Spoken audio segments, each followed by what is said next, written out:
Welcome back to another SUPboarder how-to video. This week we are going to be looking at fin shapes and design. Now don't turn off, I know a lot of you might be thinking, oh, fin shapes, they just confuse the hell out of me. Well, this video is going to explain all of what a fin shape does and how it will affect your surfing on the wave. Now all this information does apply to any size fin and also any board sport that you can use fins on a wave. There is nothing new about any of this information I'm going to tell you. I'm just hopefully going to explain it in a manner where you can easily digest it and make sense of it.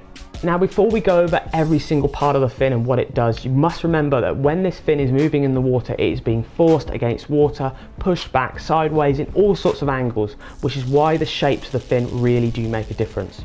So starting off right at the beginning. The base of the fin is the measurement from front to back of the fin. The greater the base your fin is, the more grip and drive you'll be able to force into something like a bottom turn.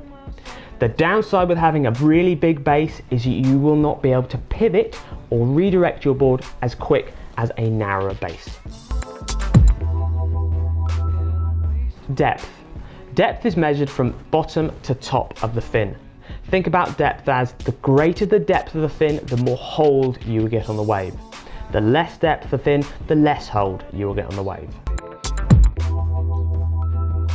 The area of the fin is a really easy one. It's basically base and depth put together. Generally, the bigger, heavier riders will always need more area on their fins than a smaller, lighter rider. Moving on to rake and sweep. This is where the shape of the fin comes back out around the fin. If I get a bit of paper here and put this up against the fin, there is a prime example. That is where the rake and sweep is.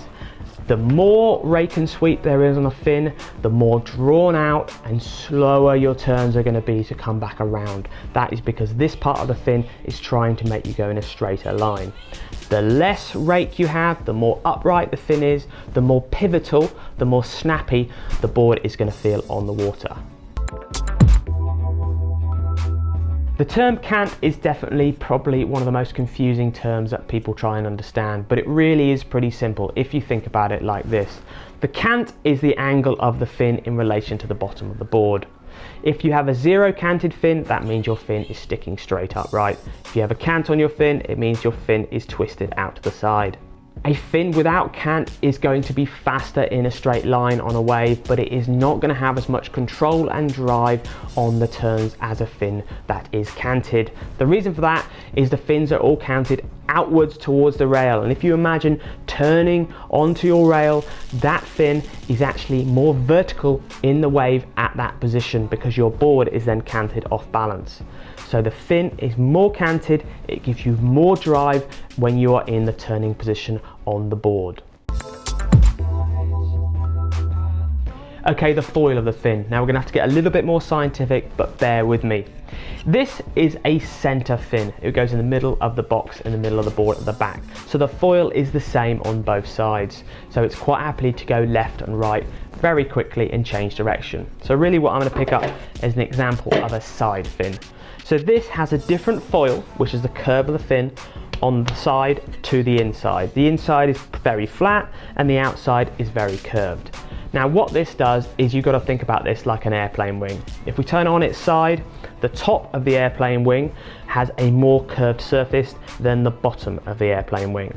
So then if you imagine this going through the water, what happens is the low pressure, there is less water density on the top of the foil than there is on the bottom. So there's a lot of high pressure, a lot of water is being squashed into the bottom section of the foil.